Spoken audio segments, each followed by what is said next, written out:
సర్వరూపమయీం దేవీం సర్వం శక్తిమయం జగత్ అతోహం విశ్వరూపాం త్వాం నమామి శ్రీ లలితాంబికాం నమామి శ్రీ లలితాంబికాం.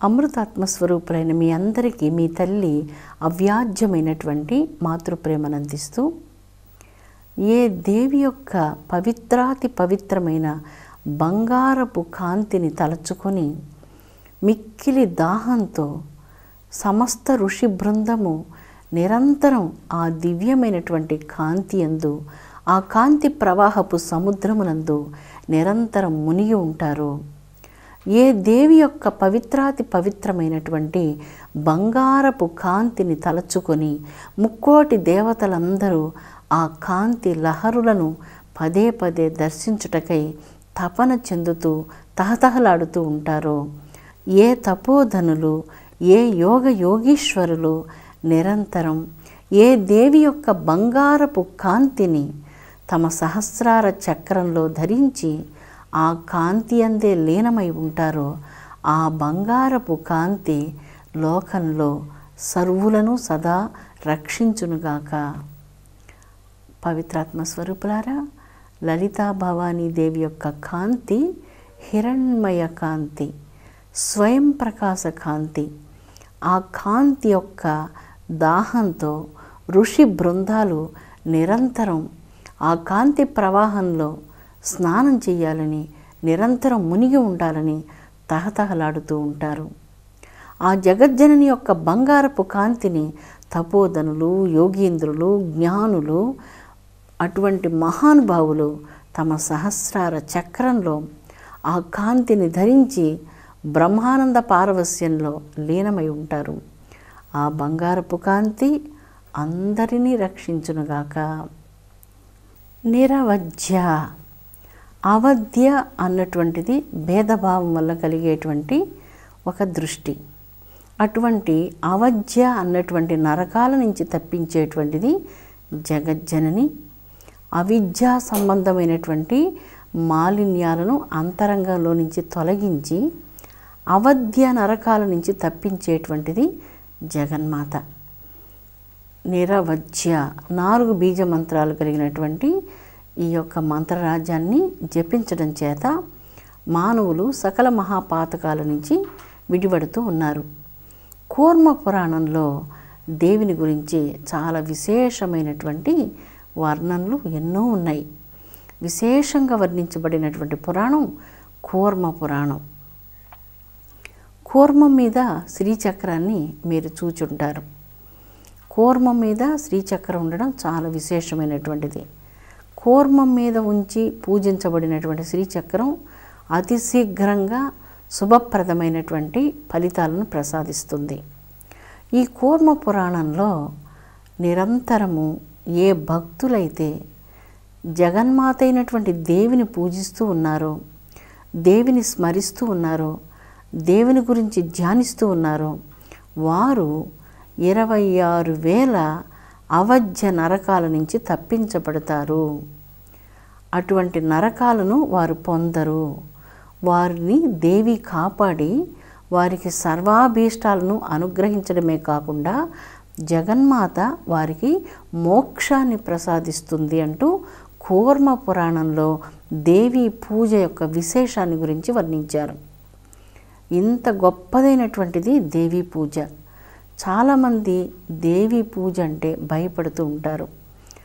దేవీ పూజ మనం చేయలేము, మనకు అంత నిష్ఠ ఉండదు, దేవీ పూజ చేయాలంటే చాలా మనసు పవిత్రంగా ఉండాలి, ఇదంతా భావిస్తూ ఉంటారు. మరి మనసు పవిత్రంగా లేనప్పుడే కదా దేవి యొక్క అవసరం మనకు ఉన్నది. మనసు పవిత్రంగా ఉన్నటువంటి తపోధనులు, యోగీశ్వరులు, జ్ఞానులు, వారంతరంగం దేవికి అర్పితమైనది. ప్రాపంచిక విషయాశక్తిలో, లౌకికమైనటువంటి జీవితంలో అలాగా ఎక్కడో సుడిగాలిలో కొట్టుకొని పోతున్నటువంటి సామాన్యులైనటువంటి మానవులందరికీ మనందరికీ దేవి అనుగ్రహం కావాలి కదా. అందుకని నిరవధ్య అన్నటువంటి మంత్రంలో ఎవరైతే నిరంతరం ఆ దేవిని గురించి మనసులో తలంచుకుంటూ ఉంటారో, ఎవరైతే నిరంతరం ఆ దేవిని గురించి మానసికంగా జపిస్తూ ఉంటారో, ఆ దేవి కోసం ఎవరైతే తపిస్తూ ఉంటారో, ఎవరైతే దేవిని నమ్ముకొని పూజిస్తూ ఉంటారో వారిని 26,000 నరకాల నుంచి జగన్మాత తప్పిస్తూ ఉన్నది, భవాని తప్పిస్తూ ఉన్నది అంటూ ఈ యొక్క దివ్యమైనటువంటి కూర్మ పురాణం అటువంటి శ్రేష్ఠులైనటువంటి భక్తులను గురించి వర్ణించింది. దేవీ భక్తులు సర్వశ్రేష్ఠులట. మీరందరూ సర్వశ్రేష్ఠులైనటువంటి దేవీ భక్తులుగా కూర్మ పురాణం మీ అందరి గురించి చెప్తుంది. మీరందరూ ఎన్నో జన్మల పుణ్యం చేసి అన్ని జన్మలలో ఒక్కొక్క ఉపాసనలన్నీ పూర్తి చేసి ఇది చివరి జన్మ అయినందువలన మీరు లలితాంబికాదేవి యొక్క పాదాలను ఆశ్రయించి ఈ జన్మలో లలితా సహస్రనామాలను పారాయణం చేస్తూ ఉన్నారు. జగజ్జనని పరమపావనమైనటువంటి తన దివ్యమైన అమృత హస్తాలను చాచి ఏ గృహంలో కూర్చొని మీరు జగదంబను ఆరాధిస్తూ ఉంటారో, ధ్యానిస్తూ ఉంటారో, సేవిస్తూ ఉంటారో, మానసికంగా నిరంతరం తలుచుకుంటూ ఉంటారో మిమ్ములను తల్లి చేయి విడిచిపెట్టదు. ఎన్ని జన్మలకైనా ఆ భక్తుని యొక్క చేయిని తల్లి విడిచిపెట్టదు. అటువంటి అనురాగాన్ని తల్లి ఆ గృహంలో వర్షిస్తుంది. నీ అనురాగమే అమ్మ నిఖిలావని నిండెనులే. అమ్మ అనురాగం వర్షం కురిసినప్పుడు భూమి అంతా వాన నీటితో నానినట్లుగా అమ్మ యొక్క అనురాగంతో ఈ సమస్త జగత్తంతయు కూడా అమ్మ అనురాగంలో పూర్తిగా తడిచి అలాగా నిండి ఉన్నది. అటువంటిది అమ్మ అనురాగం. అమ్మ ఉన్నటువంటి ఇల్లు చాలా చిన్న ఇల్లు. ఏ విధమైనటువంటి వసతి లేదు అక్కడ, ఏ విధమైనటువంటి సౌఖ్యాలు లేవు, నిత్యావసరాలు కూడా చాలా కటకటగా ఉంది. ఇంత కష్టం ఉన్నప్పటికీ ఆ చిన్న ఇల్లు, చాలా చిన్న పూజా మందిరం, ఏ విధమైనటువంటి వసతులు లేని జీవితం, కేవలం అమ్మను మాత్రమే భావించి ఆశ్రయించి పరిపూర్ణ శరణాగతులై అమ్మని నిత్యమని తలంచి ఆ సత్యస్వరూపాన్ని పూజిస్తూ ధ్యానిస్తూ తపిస్తూ సేవిస్తూ ఉంటారో ఆ గృహం సమస్త భోగభాగ్యాలకు నిలయమవుతుంది. భోగభాగ్యాలు అంటే ఇక్కడ భౌతికంగా అనుభవించేటువంటి భోగభాగ్యాలు అని నా ఉద్దేశం కాదు. అమ్మ ప్రసాదించేటువంటి భోగభాగ్యాలు శాశ్వతమైనటువంటి భోగభాగ్యాలు, ఏ దొంగలు ఎన్నటికీ దోచుకోలేనటువంటి భోగభాగ్యాలు. అటువంటి సంతృప్తిని, అటువంటి శాంతిని, ధర్మ తేజస్సును, అంతఃప్రకాశాన్ని, అంత సౌందర్యాన్ని, అంత శక్తిని, అనంతమైనటువంటి విశ్వాసాన్ని జగజ్జనని తన భక్తులకు ప్రసాదిస్తుంది. అందుకే అది చిన్న ఇల్లు అయినా కూడా ఆ గృహం భోగభాగ్యాలకు నిలయమవుతుంది. శాంతికి ఆ మందిరం నిత్యం ఒక గొప్ప దేవాలయం లాంటిది అవుతుంది. అటువంటి పవిత్రతను ఆ గృహంలో తల్లి నింపుతుంది. అందుకే ఇక్కడ నిరవధ్య అన్నారు. దేవిని ఎవరైతే భక్తితో నిరంతరం పూజిస్తూ ఉంటారో వారిని ఏ ఆపదలు అంటవు. వారు సర్వశ్రేష్ఠులు, వారు జగన్మాత యొక్క పరమ అనుగ్రహానికి పాత్రులు అంటూ కూర్మ పురాణం జగదంబ యొక్క విశిష్టతను గురించి, జగదంబ పూజా విశిష్టతను గురించి, జగదంబను ధ్యానించేటువంటి వారు జీవన్ముక్తులు అంటూ ఈ కూర్మ పురాణం వర్ణించింది. లింగ పురాణంలో మనం తీసుకున్నప్పుడు ఆ లింగ పురాణం ఇలాగ చెప్తుంది. భవానీపతి, భవాని లలితా భవాని ఆ పతి అయినటువంటి మహాకామేశ్వరుని ఎవరైతే నిత్యము ధ్యానిస్తూ ఉంటారో వారు 26,000 అవధ్య నరకాల నుంచి తప్పించుకుంటారు. ఆ మహాకామేశ్వరి మహాకామేశ్వరులను ఎవరైతే పూజిస్తూ స్మరిస్తూ ఉంటారో వారు ఈ 26,000 నరకాల నుంచి తప్పించుకుంటారు అంటున్నారు. 26,000 నరకాలంటే మరి ఏంటో మనకు ఇందులో స్పష్టంగా లేదు.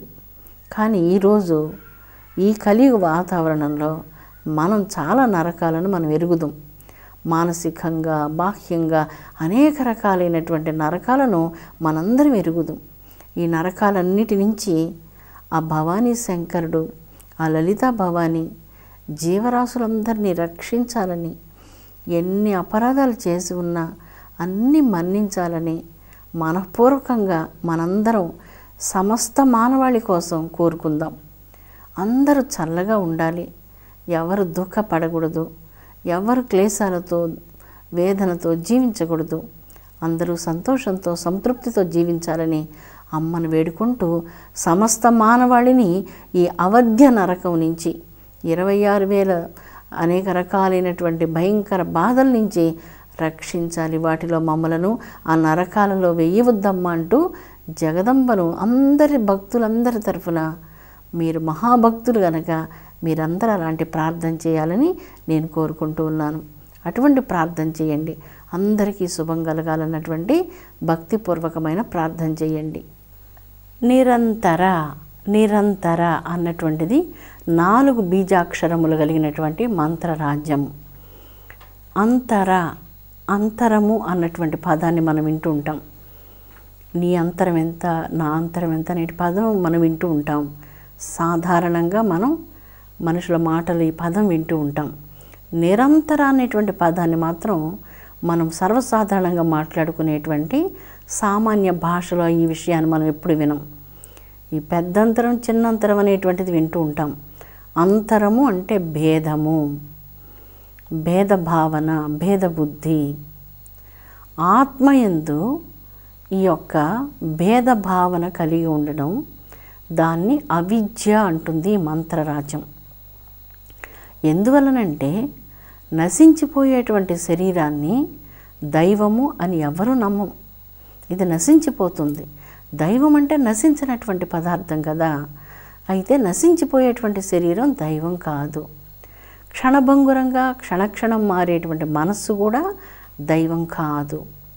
అలాగే బుద్ధిశక్తికి దైవానుగ్రహం ఉన్నప్పుడే అది పదును కలిగి అద్భుతమైనటువంటి విషయాలు అంతరంగం లోపల నుంచి బయటకు వస్తాయి. ఆ బుద్ధిశక్తికి పదును పెట్టేటువంటి శక్తి దైవశక్తి. కాబట్టి బుద్ధిశక్తి కూడా దైవం కాదు. అయితే దైవమైనటువంటిది ఏంటి? మన లోపల ఉన్నటువంటి ప్రాణం, మన ఆత్మ, దానిని దైవము అంటున్నారు. ఈ ఆత్మయందు ఎవరైతే భేదబుద్ధిని కలిగి ఉన్నారో వారు సమస్త వేద గ్రంథాలని చదివినప్పటికీ, సకల ఉపనిషత్తు జ్ఞానం ఉన్నప్పటికీ, అన్ని విషయాల యందు వేద పారంగతులైనప్పటికీ వారిని అవిద్వాంసులు అంటుంది ఈ మంత్రం. విద్వాంసులు అంటే వేదానికి సంబంధించినటువంటి అపూర్వమైనటువంటి జ్ఞానం కలిగినటువంటి వారు. నిరుక్తము, వ్యాకరణము, జ్యోతిష్కము, ఇలాగా వీటన్నిటికి సంబంధించినటువంటి అద్భుత జ్ఞానం కలిగిన వారు. అయితే వీటన్నిటికంటే శ్రేష్టమైనటువంటి జ్ఞానం ఈ మంత్రరాజ్యం ఏదో మనకు తెలియజేస్తుంది. తన లోపల ఏ ఆత్మ ప్రకాశమానమైతే తురియ స్థితిలో వెలుగొందుతున్నదో ఆ ఆత్మయే తాను అని గుర్తించుట, ఆత్మకు ఎటువంటి భేదభావన లేనటువంటి దృష్టిని కలిగి ఉండట, దైవానికి తన ఆత్మకు ఎటువంటి భేదభావన దృష్టి లేకుండా ఉండుట, అటువంటి వారు ఉత్తమ ఆత్మజ్ఞాన విద్వాంసులుగా ఈ మంత్రరాజ్యం తెలియజేస్తుంది. మనం కొన్ని గ్రంథాలు చదువుకొని స్వాధ్యాయ జ్ఞానం కలిగినప్పుడు ఆ జ్ఞానం సర్వోత్కృష్టమైనటువంటిదే. అయితే ఇంకా పరిపూర్ణత్వం రాలేదు అంటుంది ఈ మంత్రరాజ్యం. ఆ పరిపూర్ణత్వం సాధించేందుకు ధ్యాన సాధన కావాలి, అమ్మ అనుగ్రహం కావాలి. అందువలన ఛిద్రమైన జ్ఞానం లేనటువంటిది, నిరంతరము ఉన్నటువంటిది, ఏ అంతరాలు లేనటువంటిది, నిరంతరాయంగా అనంతంగా సర్వకాల సర్వావస్థలందు ఆత్మయే సర్వరూపాల యందు భాసిస్తూ ఉన్నది. తనను కన్నటువంటి వానికి అన్యం కనరాదు. తన లోపల ఏ బ్రహ్మ పదార్థం ఉన్నది అనే అనుభూతిని పొందుతున్నారో అటువంటి బ్రహ్మజ్ఞాని సర్వమునందు పరబ్రహ్మాన్నే సాక్షాత్కరించుకుంటారంటూ అటువంటి తుర్య స్థితిని గురించి ఈ మంత్రరాజం నిరంతర అన్నటువంటి మంత్రరాజం. అంతరము అంటే భేద దృష్టి, భేదభావం. ఈ భేదభావాలన్నీ కూడా మన లోపల ఉన్నటువంటి వెలుగును మనం ఒక్కసారి దర్శించినంతనే ఈ భేదభావాల దృష్టి తొలగిపోతుంది.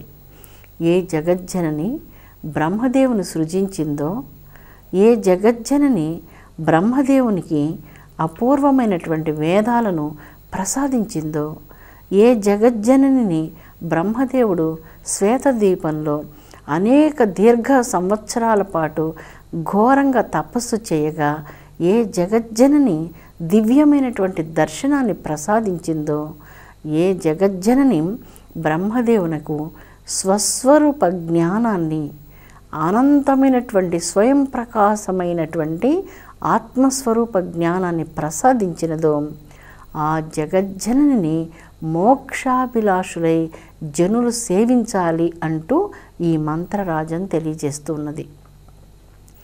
అటువంటి జగజ్జనని మోక్షాభిలాషులై జనులు సేవించాలి. అమ్మను సేవిస్తూ ఉన్నప్పుడు అన్నీ జరిగిపోతూ ఉంటాయి, ఏ కొరత పెట్టదు.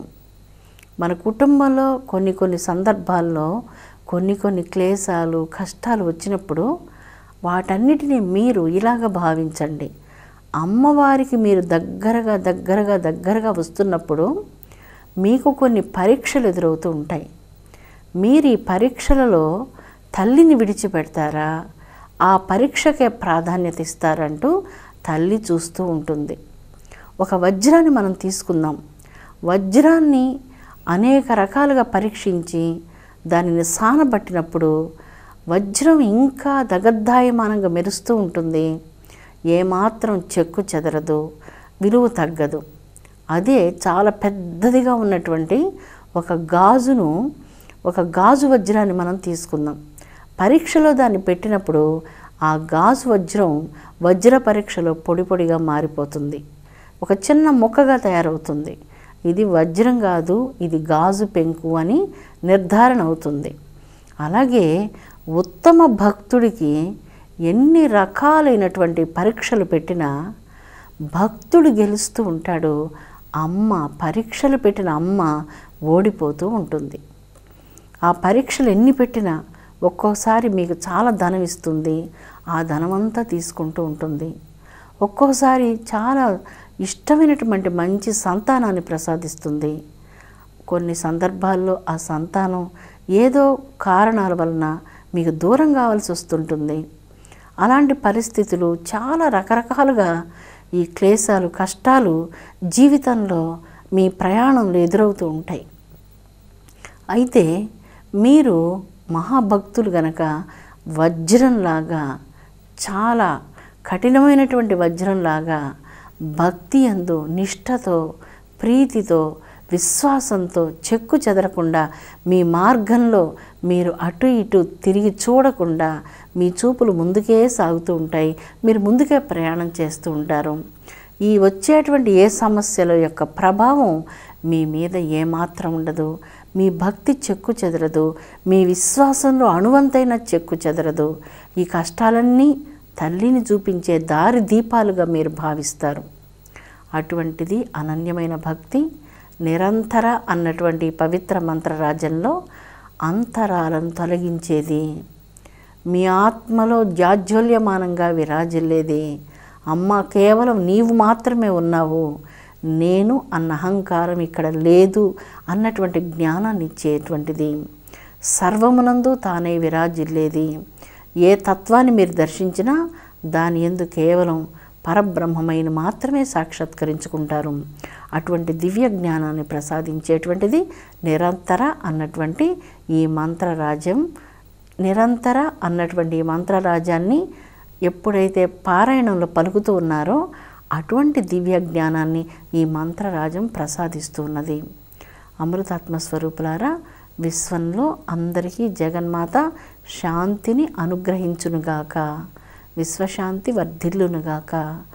ఓం శాంతి శాంతి శాంతి.